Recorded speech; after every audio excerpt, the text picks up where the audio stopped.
Hello everyone, and welcome to Office Hours with the Meter Environment Team. Today's session will focus on soil moisture release curves, and we're shooting for about 45 minutes of Q&A with our experts Leo Rivera and Chris Chambers, whom I'll introduce in just a moment. But before we start, one housekeeping item. If you're watching this video and you think of a question you'd like to ask our science experts, we encourage you to submit your question on our website at metergroup.com. Someone from our science and support team will get back to you with an answer via email. All right, with all of that out of the way, let's get started. Today, our panelists are research scientists and application specialists Leo Rivera and Chris Chambers. Leo operates as a research scientist and hydrology product manager at Meter Group. He earned his undergraduate degree in agriculture systems management at Texas A&M University, where he also got his master's degree in soil science. There, he helped develop an infiltration system for measuring hydraulic conductivity used by the NRCS in Texas.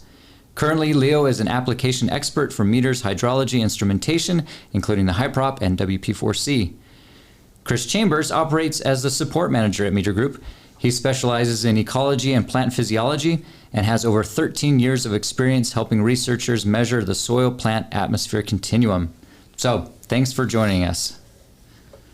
Let's get started taking some questions here, and this first question is a basic introduction to soil moisture release curves. They're basically just asking, can you explain what they are and how you can use them? It's a good question. This is, this is kind of more relevance now than it used to be, right? Because you think back to soil moisture release curves and you needed specialized equipment, you needed specialized expertise to understand them. Yeah. And generally you found labs that were designed for this purpose, and they weren't that common. Almost every time we go to one of these places, they're updating their instruments. You know, we take a tour of how you used to do it, and it was time intensive, labor intensive, and just took a lot of expertise and specialized equipment to be able to make these curves. That's true, and I think what we've tried to do is make it more accessible and easier to do. And along the way, we've made tools that are just so much more powerful to actually make these measurements. And so now you might wind up with in situ soil water retention curves from like a TEROS 21 and a TEROS 12 located right next to each other, and not quite realize the power of the data that you've got in your hands. Yeah. I think the best way to address this question too is just show your basic soil moisture release curve. So I'm going to pull up a Jamboard here. And we're tool alert. We like our toys. Okay, so let's just share this screen right here. So a soil moisture release curve in its basic form is a relationship between water content and water potential. We see these curves for other things as well. We see them for water content to hydraulic conductivity to water potential. These curves can all be really powerful, but they really act as, we often say they act as a tool of fingerprinting the soil.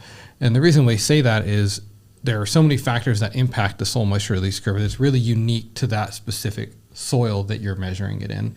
It's not just soil texture. It's not just the amount of organic matter. There's structure, bulk density, the amount of biopores that are in there. There's so many things that impact it and what that looks like. But I think it's really helpful to just break it down in this basic form where you see, let's just say we have three basic curves here. We have a loamy fine sand, a fine sandy loam, and a silt loam. And we're looking at their curves, and you see that they're all different.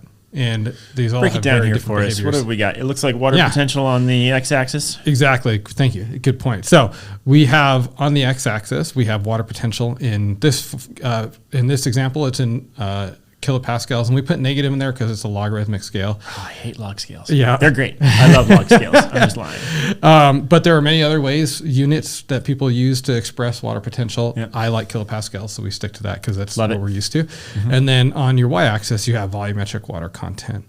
And we see a couple lines here to designate some key factors. So right here, we have a line. Oh, did not mean to do that.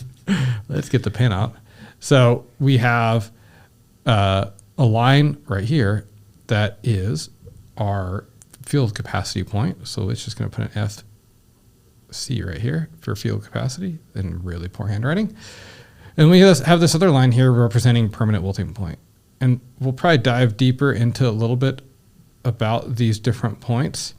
But what's beautiful about a tool like, that is not a P.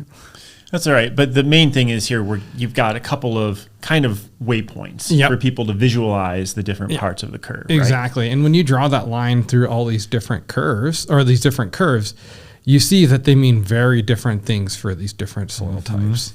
And I think we'll dive a little bit deeper into that as we get deeper into the questions. But really what this does, it helps us further our basic understanding of various properties of the soil, how available the water is, how we can expect plants to perform in it. And so it just gives us a lot of that basic information to support the science that we're doing. Okay, so I tell people all the time, they're taking water content measurements. I tell them all the time, make sure you get a soil sample where you're at. Does that mean you don't have to do that anymore? No, you absolutely should still get your soil samples because that's what I thought. You, like I said, that this changes with different soil types, and it doesn't give you any information about hydraulic conductivity, other parameters that you might. Yeah. Now we can characterize that with these tools, but we need the soils to do it. Yeah. So, anyways, that is your basic introduction into a soil moisture release curve, and I think part of the question is, how can you use a soil moisture release curve? There are so many ways. There's so much information that can be pulled out of a soil moisture release curve. Okay, name one. Because this is I'm here to find out some of these answers, right? Well, the most basic one is this example right here is okay, what's our plant available water range? That's the most basic one, and that's that point between field capacity and permanent wilting point. But let's look at it. You could get 2 points in the field and basically know that. So you don't need the effort to do the entire curve, right? You can. Okay. But carry on. And it actually is, maybe it's a good thing I put this other example in here, is this example right here. Okay. So this is actually a soil moisture release curve for that inflection point. Soil moisture for a soilless media sample. And we dive into this a little bit deeper in another video, but what they were finding is plants were stressing in a range that was way higher, at a much higher water content than they would have expected it. And it's because, let's just say you only had 2 points. Let's say we have our field capacity point right there, which isn't exactly right, and our permanent wilting point was over here. Okay? And again, I'm just showing examples. Sure. If we were to only collect those 2 points, we would just assume, oh, okay, cool, this is a perfect curve, and it's going to come down just like that, right? Nicely. And that's the size of your tank. But this inflection right here tells us there's something else going on, and this is a gap graded substrate. And so what they were finding is that when they were getting to this point right here, this is where the plants are starting to stress. Okay. And once we looked at the curve, we're like, oh, okay, now we understand why they're starting to stress at this point. And it's because of this gap graded substrate, you're actually limiting how the water can move through the sample. And we'll talk a little bit more about that, I think, in some of the other questions. But we wouldn't have seen that with those 2 points. And with tools like the HYPROP, we were able to figure this out and see what was going on and understand, okay, this is why the plants are starting to stress. And then it gave us another tool to better characterize substrates, and companies have started running with this and actually using this to characterize their mixtures. Okay. So you can do some really cool things with it. Let's see what happens if we clear the frame. Hopefully, it takes the picture out. Dope. I knew that was going to happen. There you go. Good old undo button. Yep. All right. Okay, Brad, I'll let you move us to the next question, and we can stop sharing this for now.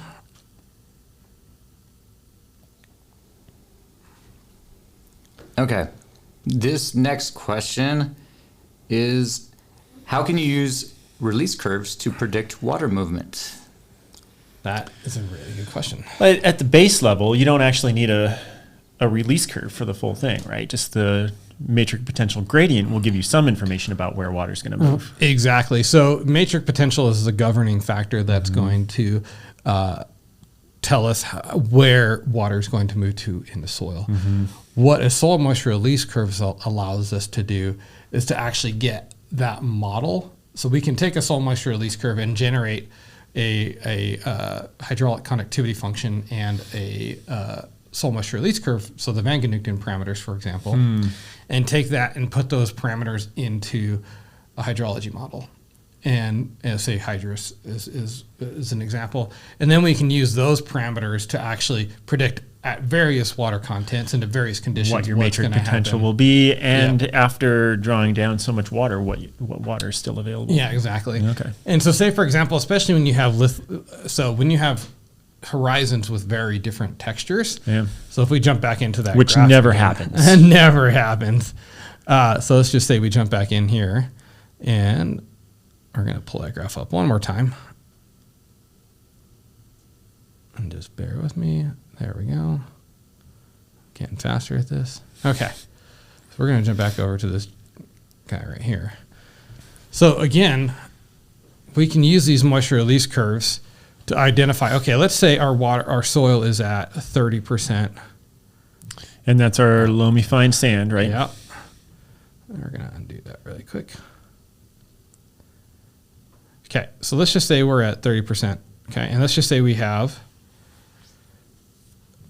that's a terrible line, but let's just say we have our fine sandy loam and a loamy fine sand. If we're at 30%, we have very different water potentials for these two soil types. So obviously, and if you look at the change in water potential, you're going to get a drastic change in water content. Exactly. So or vice versa. It's actually vice versa, right? Yeah. So let's just say we know water potential moves from areas of high to low water potential, right? Mm-hmm. So let's just say high is going to be anything closer to 0. Sure. And low is just say we're getting down to minus 100, minus 1,000 kilopascals. Water's always going to move this direction. Mm-hmm. And so we can use that to kind of quantify, okay, with these different textures, this substrate's going to pull water this way. Okay. And a good example of what can happen if it's the opposite of that, let's just say we have a coarse layer below a fine textured layer. Mm-hmm. This actually creates a capillary barrier and results in it actually increases the water holding capacity of the layer above it.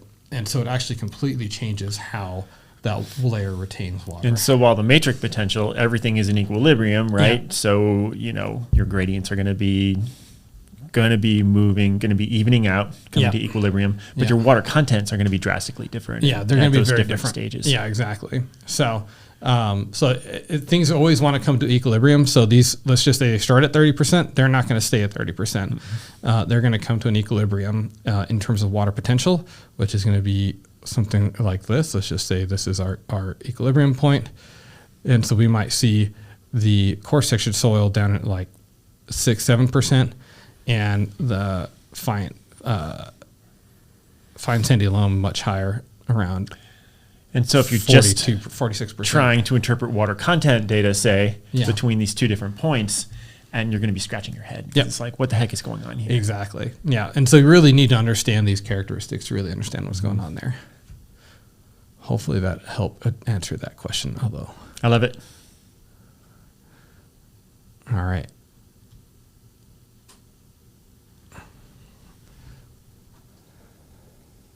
Okay, next question. If we have a sensor for both volumetric water content and water potential, which measurement should prevail on the decision to add more water, and how can a moisture release curve help? Well, I mean, really ties into that last question. It does. Really well. Yeah, they're both important. We need to understand water potential to be able to understand how available the water is. How much water is there. Yeah. But we then need the water content to know, okay, if we're trying to get to a certain threshold, we need to irrigate, say, to get an additional 5% to get to that threshold. But we need to know both. Right. So I always argue that both are key, but we need to understand water potential to understand its availability, and we need to understand water content to understand the amount of water that's actually available. That's right.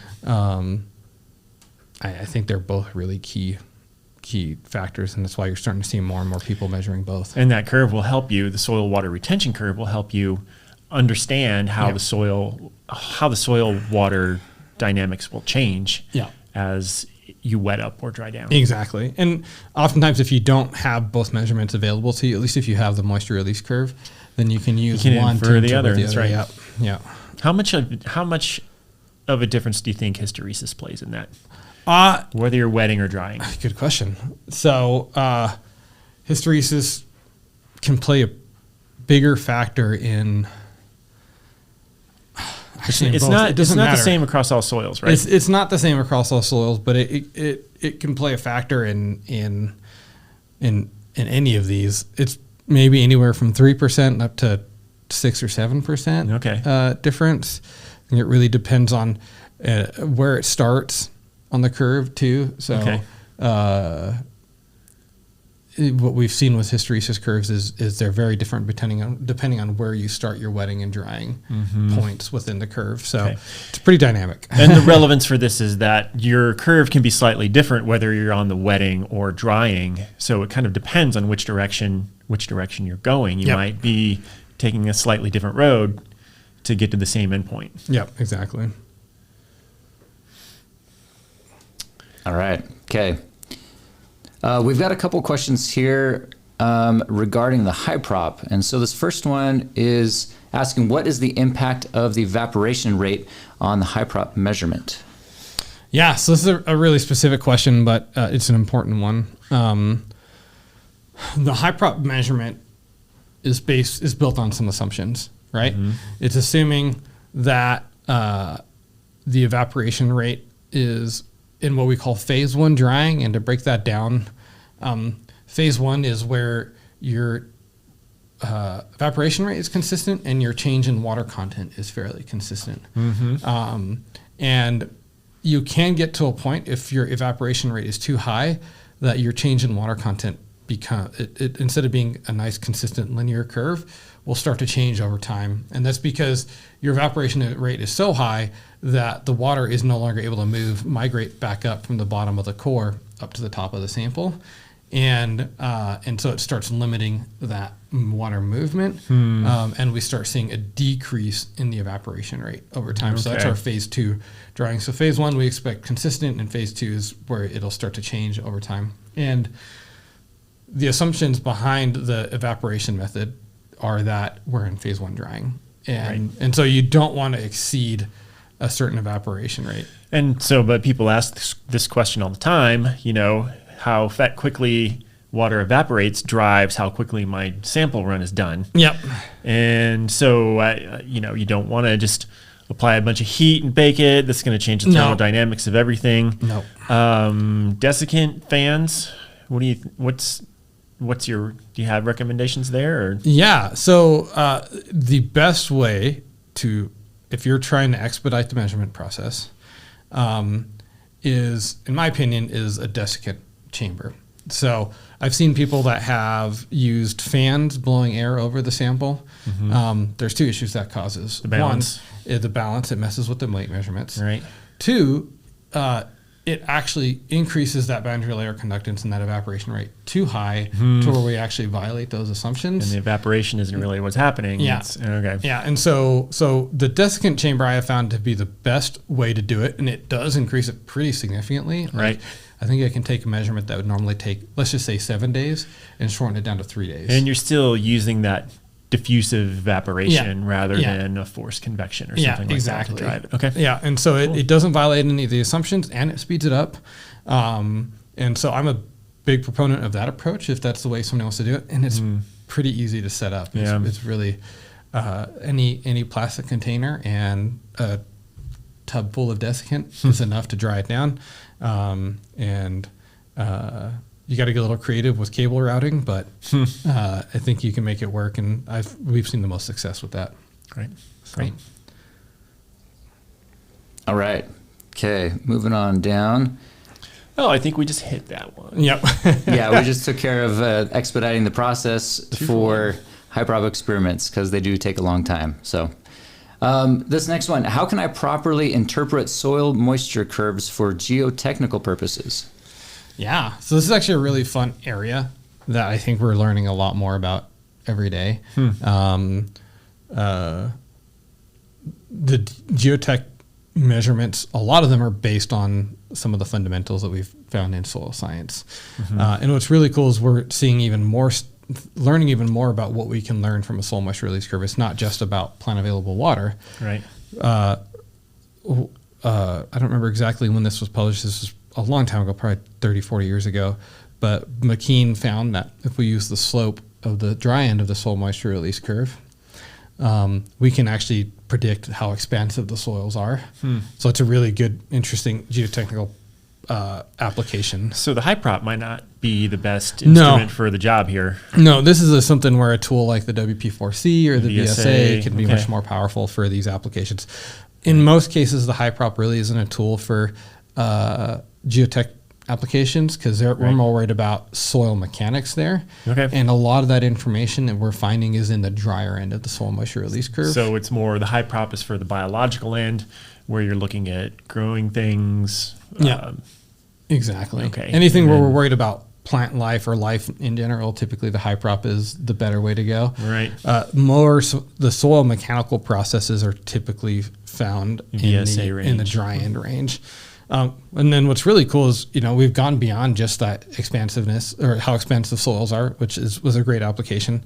But we're also finding that there's information in the dry end of the soil moisture release curve about the soil specific surface area, cation exchange capacity. And they're also looking at ways of replacing methods like the Proctor test that take long time to do. And we can get all of this information out of tools like the VSA or the WP4C. And what's really interesting is we didn't know this until we had tools powerful enough to actually see this, but there's hysteresis on the dry end of the soil moisture release curve too, which I don't think anybody would have thought that. And so what's interesting is there's a lot of information inside of that, how big that hysteresis curve is for those on the dry end. So researchers like Bill Nikos and Ning Liu are putting a lot of work into building out the publications and the methods for some of these applications. So cool. Yeah, it's really interesting. Okay. This next one, is it possible to get a release curve using the TEROS 12 and TEROS 21? Absolutely. Yep. Yeah. I mean, I think Chris and I both have experience with this, but anytime you can co-locate those measurements in the field, it's great. And especially with the TEROS 21 Gen 2, where we've pushed the accuracy in the dry end down quite a bit further. Yeah, exactly. Because that was kind of limiting in the MPS 6, but now we haven't released an official number yet on it, have we? On the dry end, on our accuracy at permanent wilting point. Yeah. We're getting really good looking data down there. We've seen major improvements there. I mean, and even on the wet end too, with the Gen 2 being able to push it up to that -5 kPa, whereas the Gen 1 and MPS 6 could only go up to -10 kPa. So that really helps a lot because you do see that -5 to -10 kPa a lot for a long period of time in soils. And so just expanding that range a little bit. But they just go so well together, and I know Colin's done a lot of work on showing how these field-generated moisture release curves compare with some of the lab-generated, and there's going to be differences because you see more. A lab curve is typically just a drying curve, but the resolution and temporal variability are there's a lot of power that's previously been untapped in that with that, and. The TEROS 21 really just makes the matric potential measurements so much more accessible. Yeah. With a lot more confidence in the data that you're getting from them. Yeah, exactly. So it's fun to see, and we're seeing more and more people starting to do this too. So I think as we get deeper into it, we're going to see more come out in the literature of what we can learn from doing this. Yep. Absolutely. Okay. This next one is a general question asking, what is osmotic potential? Yes. So, I suppose we should break down just the basic definition first. Yeah, I think that's a good place to start. All right. Basically, it's the potential. Gosh, I should have looked in the textbook before we came here. I'll take a stab at it, though. It's maybe I won't take a stab at it. It's the potential difference across a membrane from solute concentrations differing on both sides. Yeah. And so the key here is that there's a membrane or some barrier to solute transport, right? Exactly. Yeah. Because if water can flow freely, then the salt water does flow freely, and that's the point of osmotic potential. Yeah. Or at least it moves, but the solute concentration difference being maintained is kind of the key the key factor there. Yeah, exactly. Yeah, osmotic potential, for it to really be a factor, where you have to have that semi-permeable membrane. Roots as an example.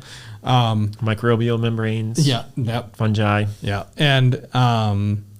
And those salts act as a dilution and they bind the water up when you have that semi-permeable membrane. And typically osmotic potential is, not typically, it's always expressed as a negative value, just like matrix potential. And so I actually have a nice little graph here that kind of describes the two. And let's just jump into that really quick. We're going to share Chrome tab. Okay, let's jump over one right here. Okay, so this is another soil moisture release curve, which is expressed a little bit differently. This is in terms of water potential on the x-axis, and then the y-axis is essentially expressed in terms of the maximum water holding capacity. So if we were saturated, we would be at 1 here, and as it dries, so it's the amount of water divided by that's there divided by the total amount of water that the soil can hold. But the important part here is to show how matric and osmotic potential differ in soils, and there needs to be an appreciable amount of solutes in the soil for it to really matter, which you do see in the environment. We don't always see it, but in some cases osmotic potential is negligible, but in other cases it's not. And what we see as we get towards higher water potentials, the osmotic component becomes more and more dominant, and so it actually will shift the soil moisture release curve over more. What it means is that the water is less available at these higher water contents than it would be if you were just looking at the matrix potential alone. And then as it gets drier, the osmotic potential becomes less and less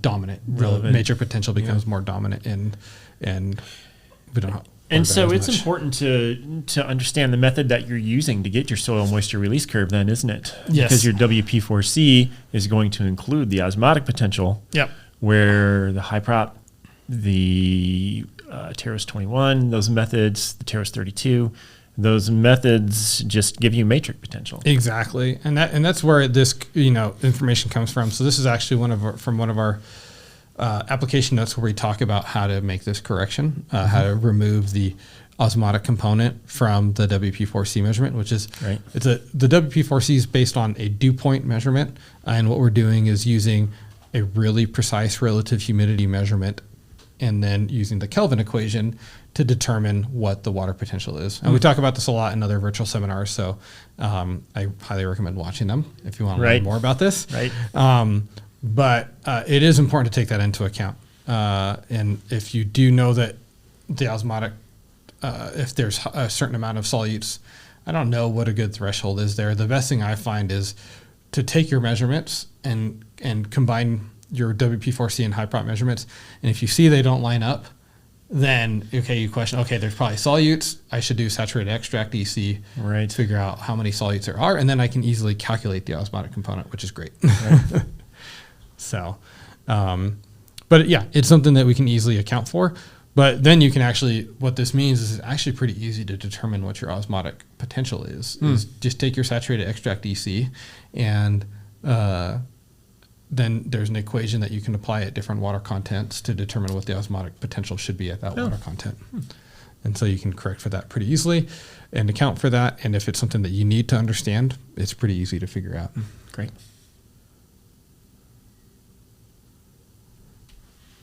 I'll let you jump into our next question, Brad.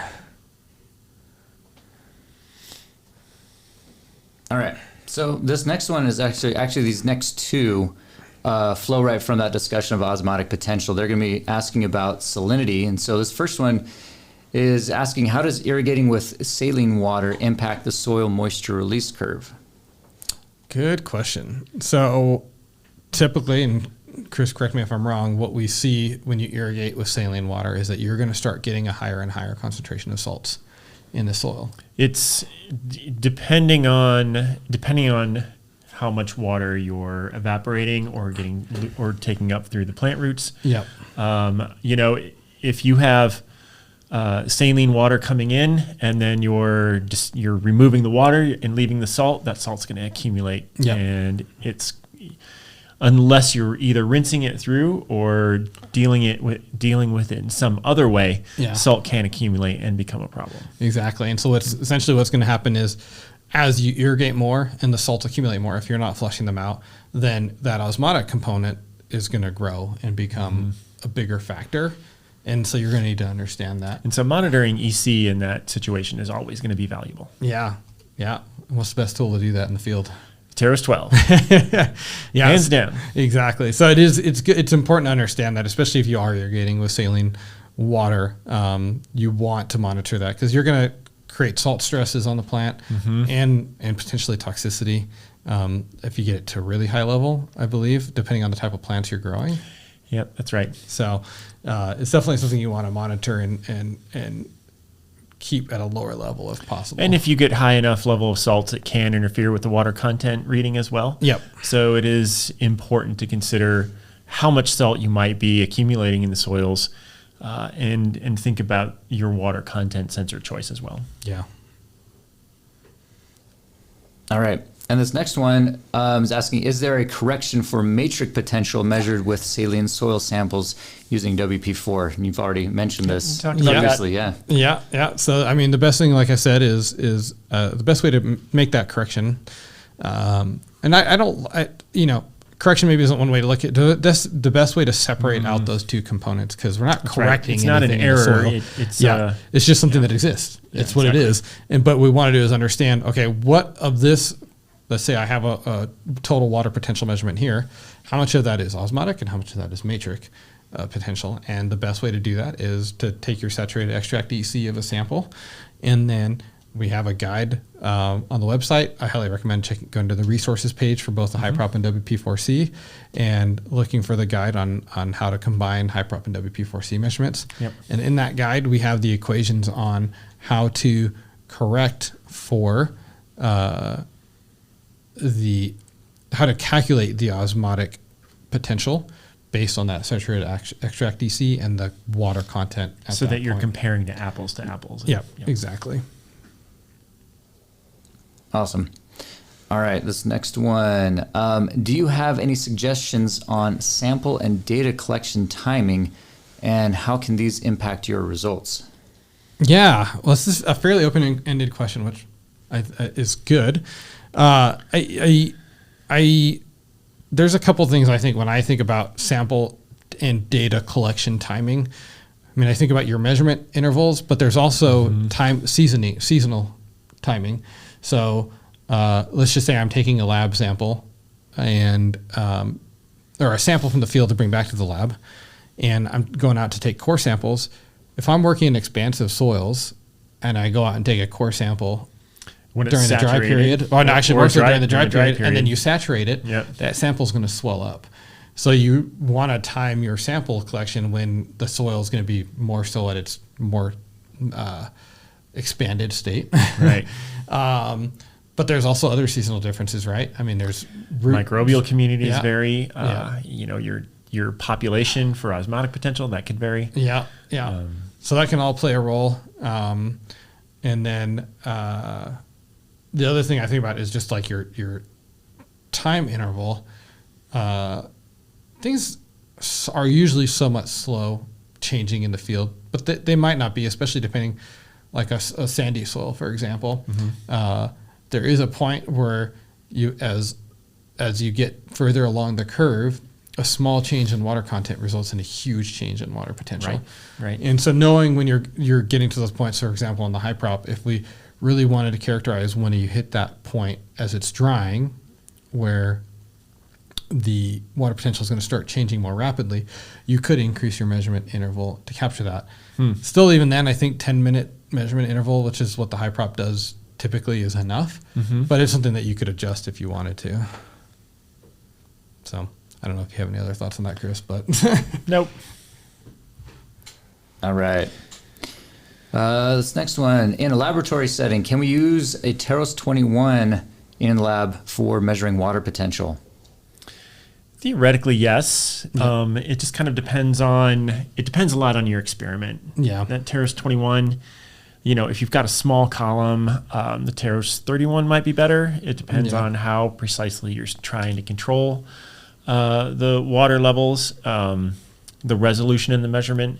Tensiometers are generally, I think, a little more wieldy in the lab. Yeah, as long as you're staying within that wet range. As long as you're in the wet range. But then if you need to get into the dry range, then the TEROS 21 is really the way to go. Yeah, for sure. And I think what soil really plays a factor here too, right? Soilless media is not the way to go. That's a great point. It's hard to get contact with the soilless media, with TEROS 21 and soilless media, and that steep part of the curve can be problematic sometimes too. Yeah, and I think what you find with most soilless media is it stays in the 0 to minus 10 kPa range anyways for a long time. And if you're getting beyond that, I think the plants are going to start being unhappy as it gets that dry anyways in most soilless medias. Yep. So, yeah. But the TEROS 21 can be powerful for some of these, but the TEROS 31 might be a better option depending on on what your goals are and the apparatus that you're using. Yep. All right. Next question. How can we get data from the near saturated range? In other words, from 0 to 60 hectopascals. I think it's helpful here to clarify what a hectopascal is, since we haven't talked about that. So, just a mini kilopascal, right? Yeah. So there are 10 hectopascals in a kilopascal. So this is 0 to minus 6 kilopascals, which is pretty dang wet. That's pretty wet. Yeah. Tensiometer all the way, right? Exactly. Yeah. The tensiometers are the best way to do it. And if you're trying to get the curve in this range, again, this is where the HYPROP is just, it's hitting its stride. Yeah. And it's one of the most powerful tools for characterizing anything from 0 to minus 100 kilopascals. That's right. For the water content, you get the resolution and the matric potential. Yeah. I know traditionally people have used tools like hanging water columns and kill and sandboxes, those types of things. The precision and the ease of use that you get out of the HYPROP, there's really no other reason to use tools like that. I mean, those are what tools that existed when we didn't have a good way to get this measurement. Now with the HYPROP, I think we can really hone in on that and get good data in that range. All right. Okay, it's time to get deep. What is the real physical meaning of water potential? And for a soil, what importance is revealed from that? Ooh. This is a philosophical question on water potential. Yeah. Should I take a stab at this one? Yeah, you go I'm ahead. Definition guy today. Yes, do it. I'm taking on that role for myself. So it's the energy. It's the energy needed to move the water, essentially. If you have, and really, it's relevant to the difference in potential around it, right? Yeah. Because that's the key with the potential. Yeah. Is that you are there's a gradient. If there is no gradient, then you're at equilibrium. Water isn't going to move one way or another. And then if you do have two different energy states, basically, then water will move from the high potential to the low. Yeah, exactly. Yeah, we use these terms a lot to talk about this intensive versus extensive properties. Yeah, here you go again. Yeah. My favorite thing. All right. But the easier way to look at this is, and I think we've talked about this in virtual seminars before too, but is measuring water content is like measuring heat content in air. Mm-hmm. What does it mean? Would you even know what relative. To do with that? Yeah. It's going to be completely, you're missing so many contextual variables. Exactly. If you're just looking at that. Yeah. Whereas, and I think I can guess where you're going with this, then the water potential is the temperature, right? Yep. Is what you're telling me? Yeah, exactly. And it just gives us more information on how we feel. Yep. And what that means is the same for plants and soil, right? Water potential exactly. tells us how the plants are feeling and how quickly something is going to dry out, which is how many plants actually control their stomata, and the water loss drives a lot of the conservation of water in plants. Exactly. So that's why it's important. I mean, it's just it tells us exactly how the plant is going to behave at a given point. Or lacking plants, which way the water is going to move in the soil. Exactly. All right. And this next question, they were asking pretty much the same thing asking about water potential. Their question was, is it existing water content, or is it the potential to absorb water even if the water is not there? Oh. Anything else you want to add to that? It's a bit tricky. Try to think, you think about absorbing water, and if getting off into the weeds here. I can feel it. I can feel it. It was like, where's my bailout button? Right. This is an interesting one. I mean, I think yes, if you know other factors, right, then you can determine, yes, this is how much water it can absorb based on these other factors. And basically your soil water retention curve, right? Yeah. Is basically what you're looking at there. Is what is that gap between in soils, its permanent wilting point and yield capacity. And the ability to absorb more water is basically going to depend on that relationship. Yeah, exactly. All right. Next question, is a natural drying process of a soil a better way to measure soil hydraulic properties? So I think what this question is referring to is the process that we use to do the drying curve with the HYPROP. It's an evaporation method, and we call it it's a natural drying process. And the reason I want to say yes is because, one, that's how things happen in the field typically, is it's the soil's evaporating and those properties are changing. But the more important thing I personally think, and James, you can tell me what you think, is we're not trying to control anything. We're just letting it dry, and we're measuring as it changes. When you try to control things, say, for example, with pressure plates, you assume that you've controlled it to a set point. Right. But is it actually at that? That's right. I think, I don't know if it's necessarily a question of better or worse, but a question of, there's going to be consequences to the method that you choose here. The VSA very much has artificial, I don't want to say artificial drying process, right? You control the you can control the relative humidity in the chamber. You can control all of those variables that determine how quickly you're going to arrive at that. Yeah, but I think something that's different between, say, like the VSA and pressure plates. The VSA, we're still measuring, okay, we're drying it, but then we measure, okay, what is the actual water potential right now? That's right. We don't assume that it's at any given water potential. Whereas with like the pressure plates, you set it to, okay, I'm setting it to minus 10 kilopascals. This is, it's not, which isn't, you can do minus 10. And you're assuming that the soil then stabilizes at that point. Right. But that's not necessarily, so the set point in controlling it isn't necessarily the problem with that method.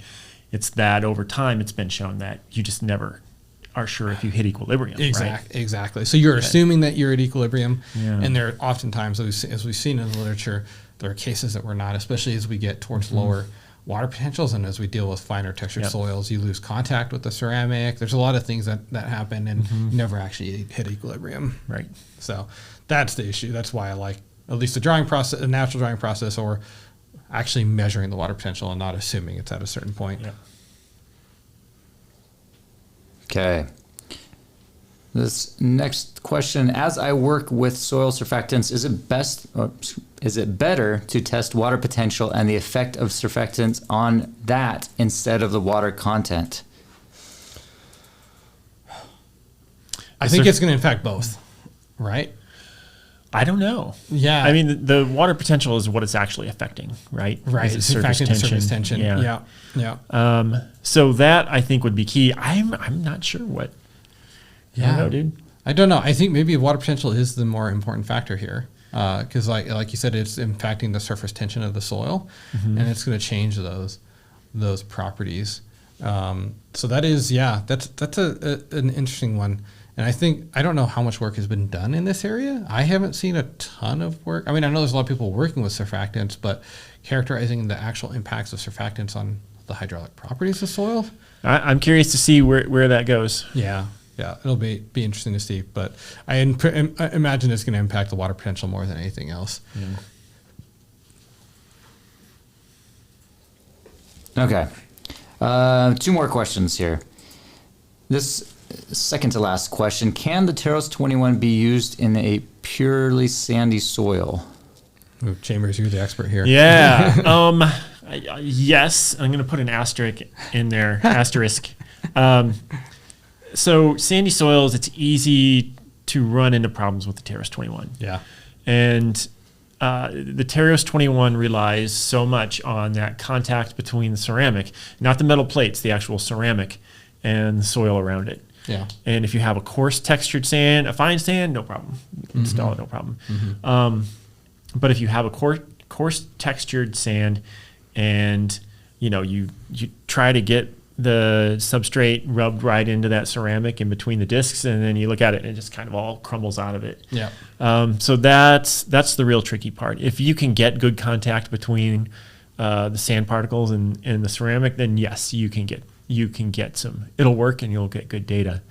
But if it, it's when you don't get good data with time, and it just stays right at the water potential doesn't change at all. It just looks saturated the whole time. What are ways to improve that contact? Well, and tell me what you think about this idea, because I think it works. I mean, the TEROS 21, I mean, its whole method is based on equilibrium with the soil, right? And so you can actually use a finer textured substrate right next to it. Use that to get good contact with the sensor, and then as long as you're in equilibrium with the sand around it, then you should be able to arrive at the matric potential of the sand. Yeah, no, I love that, and I agree with that. I mean, that's the beautiful thing about water potential, right? Is it's always trying to be at equilibrium. That's right. Yeah. And if it is, then it's going to be the same value. Yeah. Yeah. No, I like that approach. But keep an eye on, and people do ask this quite often. It's like, well, the sensor's working. If we take it out, it dries out in air. But my sand is super dry. Shouldn't my sensor dry out anyway, even if it's not in good contact with the soil? But if you think about it, even -2 megapascals is 98% relative humidity. Yeah. So if you're trying to dry out a sensor in the vapor phase, you're going to be waiting a long time. Yeah, that's a slow process. It's slow. Yeah. Yeah. So contact is king. Contact. Yeah. All right. We are up to the end of our time, so this is going to be our last and final question here.